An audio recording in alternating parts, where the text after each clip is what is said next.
દિલ્હી ખાતે યોજાયેલા સ્વચ્છતા સર્વેક્ષણના કાર્યક્રમમાં ઇન્દોર બાદ સુરતને સમગ્ર દેશમાં સ્વચ્છતાના પ્રથમ ક્રમાંક મળ્યો છે, જે બદલ શહેરીજનોની સાથે સાથે પાલિકાના સફાઈ કર્મીઓ અને અધિકારીઓ ખૂબ જ ખુશીનો માહોલ જોવા મળ્યો હતો। સુરતને સ્વચ્છતામાં નંબર 1 લાવવા પાછળ અધિકારી કર્મચારીઓની મહેનતનો મોટો શ્રી ફાળો રહ્યો છે।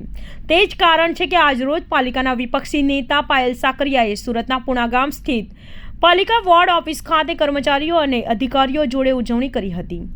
પાયલ સાકરિયાએ સફાઈ કર્મચારીઓને ગુલાબનું પુષ્પ આપીને સન્માન કર્યા હતા, જ્યારે કર્મચારીઓ અને અધિકારીઓ જોડે ગરબાની રમઝટ પણ બોલાવી હતી। પાયલ સાકરિયાએ સુરતને સ્વચ્છતામાં પ્રથમ ક્રમાંક લાવવા પાછળ સફાઈ કર્મીઓ અને અધિકારીઓની મહેનત ગણાવી હતી। આગળ પણ સુરત શહેરને સ્વચ્છતામાં અગ્રેસર અને પ્રથમ ક્રમાંકે રહે તેવી આશા પાયલ સાકરિયાએ વ્યક્ત કરી હતી। એકદમ ખૂબ જ ઊંચા અવાજમાં જેટલા આપણે તાનથી આજે નાચતા હતા ને એવી જ રીતે આપણે ભારત માતાનો જય ઘોષ કરીશું।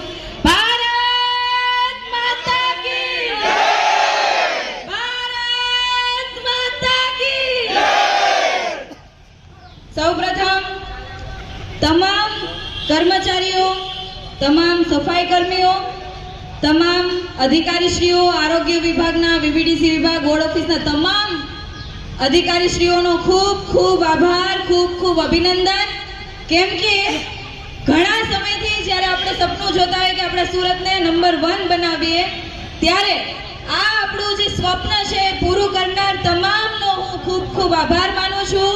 તમામ સફાઈ કર્મીઓનો, તમામ કામદારોનો, તમામ અધિકારીશ્રીઓને ખૂબ ખૂબ શુભકામનાઓ આપું છું અને આવનારા સમયમાં પણ આપણે બધા હળી મળીને આવી જ રીતે સુરતને હંમેશા આગળ લઈ જતા રહીએ અને હંમેશા સુરત જે રીતે પ્રગતિમાં છે, જે રીતના આપણે પ્રગતિ કરીએ છીએ, એવી જ રીતે સ્વચ્છતામાં હરેક વખત આપણે સુરતમાં પહેલો નંબર લાવીએ એવી શુભકામનાઓ સાથે ફરી વખત તમામ સફાઈ કર્મીઓનો ખૂબ ખૂબ આભાર માનીએ છીએ અને તમામ સફાઈ કર્મીઓને આ જે સુરતને નંબર 1 મળ્યું છે એમનો તમામ જે શ્રેય જતો હોય એ તમારા બધાનો છે, એટલે બધાને ફરી વખત શુભકામનાઓ।